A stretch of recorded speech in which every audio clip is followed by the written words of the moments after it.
के बाद एक बार फिर से आपका स्वागत है। आपके साथ मैं हूं रोशनी सिंह। आपको बता दें बड़ी खबर सोनम वांगचुक से जुड़ी हुई, जहां सोनम वांगचुक की स्वास्थ्य रिपोर्ट जारी की गई है। फास्टिंग और डिहाइड्रेशन से कमजोरी उनकी बढ़ी है, ये रिपोर्ट में निकलकर सामने आया है। सफदरगंज अस्पताल ने इलाज की जरूरत बताई है, बेहद जरूरत बताई है। डॉक्टरों की निगरानी में उनका उपचार चल रहा है और फिलहाल देखिए वांगचुक की हालत स्थिर बताई गई है। तो देखिए अनशन पर बैठे सोनम वांगचुक की स्वास्थ्य स्थिति को लेकर सफदरगंज अस्पताल ने मेडिकल अपडेट जारी किया है।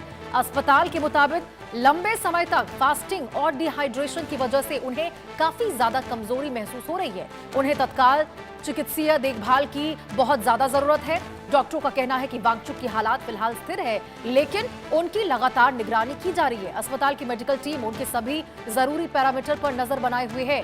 आवश्यक उपचार दिया जा रहा है उनको।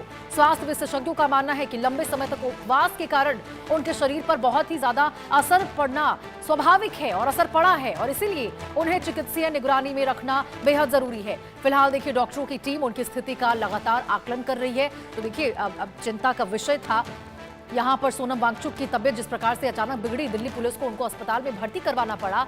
इस बीच देखिए सभी लोग इस खबर का इंतजार कर रहे थे कि आखिर सोनम वांगचुक 1 घंटे से जो अस्पताल में सफदरगंज अस्पताल में भर्ती है, उनकी हालत अभी कैसी है।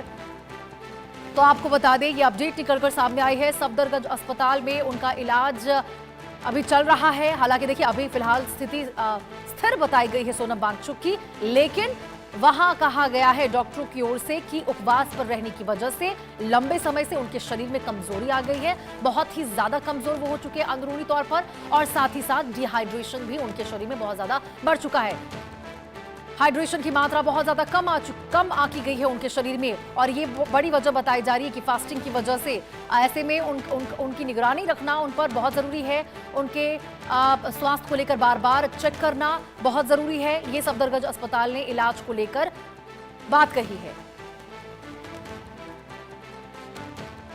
ऑनरेबल हाईकोर्ट के आदेशानुसार और हेल्थ कंडीशंस और मेडिकल एडवाइस के अनुसार श्री सोनम वांगचुक जी को यहाँ से अप्रोप्रिएट गवर्नमेंट हॉस्पिटल जो मच नीडेड मेडिकल इंटरवेंशन है उसके लिए ले जाया गया है, और अंडर मेडिकल सुपरविजन।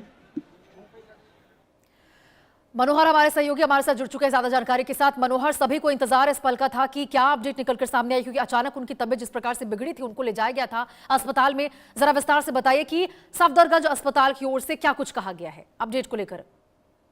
देखिए बिल्कुल सफदरजंग हॉस्पिटल की ओर से मेडिकल बुलेटिन जारी किया गया है, और इस बुलेटिन में जानकारी दी गई है कि 20 दिनों से सोनम वांगचुक के अनशन बैठने की वजह से उनका शरीर काफी ज्यादा कमजोर हो गया है, और कमजोर होने की वजह से जो वाइटल पैरामीटर्स है उनको ठीक करने की जरूरत है। सुबह 7:40 में जो है सो उन्हें सफदरजंग अस्पताल में भर्ती कराया गया था, और उसके बाद डॉक्टरों की पूरी टीम जो है सो उनकी देखरेख में जुटी हुई है। अगर देखें जिस तरह से बॉडी कमजोर हुई है, डिहाइड्रेट हुई है, उसकी वजह से ऑब्जर्वेशन, मॉनिटर और ट्रीटमेंट की जरूरत है। तो इस तरह से मेडिकल बुलेटिन जारी किया गया है। सबसे अच्छी बात है कि उनकी सेहत जो है सो स्टेबल है, स्थिर है। जी मनोहर, यानी कि देखिए उनकी स्थिति अभी स्थिर है, लेकिन उनको अभी लंबे समय तक निगरानी में रहना बेहद जरूरी हो जाएगा, क्योंकि इलाज को लेकर भी कहा गया है। देखिए बिल्कुल, लेकिन उनकी पत्नी ने कहा है कि बिना हमारे परमिशन या हमारे जो पुराने डॉक्टर्स देख रहे थे उनके परमिशन के बिना जो है कोई भी ट्रीटमेंट या अगर हम बात करें जो दवाई दी जाती है वो ना दी जाए। तो ऐसी स्थिति में उम्मीद है कि उन्होंने अपनी अनुमति दे दी ही होगी, क्योंकि अब डॉक्टर की पूरी टीम जो है सो उन्हें मॉनिटर किया जा रहा है, और इंतजार है कि वो जल्द से जल्द ठीक हो जाए। मनोहर, उनकी पत्नी की ओर से आपने कहा गया है कि बिना उनके या उनके परिवार के देखरेख में कोई भी इलाज नहीं होना चाहिए, ना कोई दवा दिया जाना चाहिए। इसके पीछे की क्या वजह हो सकती है? वहां पर प्रतिष्ठित डॉक्टर मौजूद हैं, वो उनकी जांच पड़ताल कर रहे हैं, उसके बाद ऐसा बयान उनकी ओर से। हाँ देखिए वजह साफ है, क्योंकि जब भी किसी भी अस्पताल में इलाज होता है, इलाज से पहले डॉक्टर एक परमिशन लेटर पे साइन करवाते हैं, अनुमति लेते हैं परिवारजनों से। तो ऐसे में देखिए तो उनकी पत्नी ने ये बात कही है। लेकिन दूसरी ओर अगर आप देखेंगे तो जब 2-3 दिन पहले सोनम वांगचुक जंतर मंतर पर धरने पर थे, अनशन पर थे, तो उन्होंने कहा था कि मैं अनशन नहीं तोड़ूंगा, क्योंकि डॉक्टर की ओर से लगातार उनका हेल्थ चेकअप किया जा रहा था। उन्हें उनका जो वजन है 9.5 केजी घट चुका है। तो ऐसे में डॉक्टर ने सलाह दी थी कि वो अनशन तोड़ दे, लेकिन उन्होंने अनशन नहीं तोड़ा था। तो ऐसी स्थिति में हो सकता है कि उनकी पत्नी जो है इस लिहाज से जो है ये ट्वीट उन्होंने किया हो। जी जरा ये बताइए मनोहर कि यहाँ तो ये तो अपडेट हो गया सोनम वांगचुक की हेल्थ को लेकर, लेकिन जंतर मंतर पर क्या स्थिति है? यहाँ जो अभिजीत दिपके हैं उनकी ओर से ये निकलकर सामने आया कि शायद वो अब अनशन पर बैठेंगे यहाँ। देखिए, बिल्कुल अभिजीत दीप्ति की ओर से ट्वीट किया गया है हाँ। और उन्होंने कहा है एक्स पोस्ट पे कि अब हम हंगर स्ट्राइक पर बैठने जा रहे हैं, आमरण अनशन पर बैठने जा रहे हैं। और जंतर मंतर में पूरी तरह से सुरक्षा कड़ी कर दी गई है। चारों तरफ आरएएफ के जवान तैनात कर दिए गए हैं, सीआरपीएफ के जवान है, दिल्ली पुलिस के जवान है। 3 से 4 लेयर की सुरक्षा व्यवस्था है।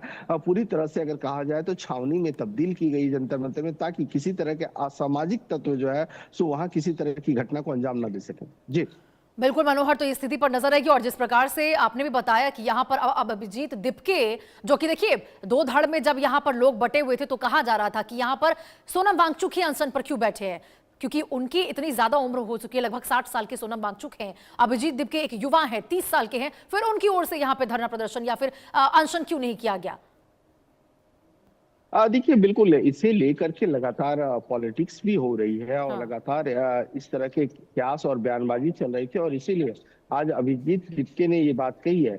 लेकिन सबसे बड़ी बात ये है कि दिल्ली पुलिस के जो डीसीपी है सचिन शर्मा, उन्होंने साफ कर दिया कि आखिरकार किस वजह से सोनम वांगचुक को यहाँ से ले जाया गया। उन्होंने कहा कि हाई कोर्ट का आदेश है और उनकी सेहत की जो स्थिति थी उस स्थिति को देखते हुए उसको अस्पताल में भर्ती कराया गया है।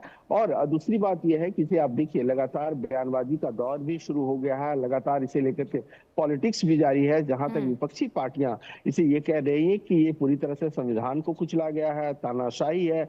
लेकिन वहीं अगर हम सत्ता पक्ष के नेताओं की बात करें तो उनकी ओर से कहा जा रहा है कि कोर्ट की आदेश है, हाई कोर्ट ने कहा था कि उनकी सेहत का ध्यान रखा जाना चाहिए, महत्वपूर्ण व्यक्ति है, समाज में उनका योगदान बिल्कुल रहा है। तो मनोहर, ये और यहाँ सारी पे पुलिस issues की ओर को से तो लेकर साफ के है कि स्वास्थ्य ठीक नहीं था, इसकी वजह से इलाज जारी है। अब पत्नी की ओर से भी कहा गया है कि बिना यहाँ पे हमको दिखाए कोई दवा नहीं दिया जाना चाहिए। राहत की बात यही है कि उनकी स्थिति अभी सुधरी हुई है, लेकिन इलाज उनका होना जरूरी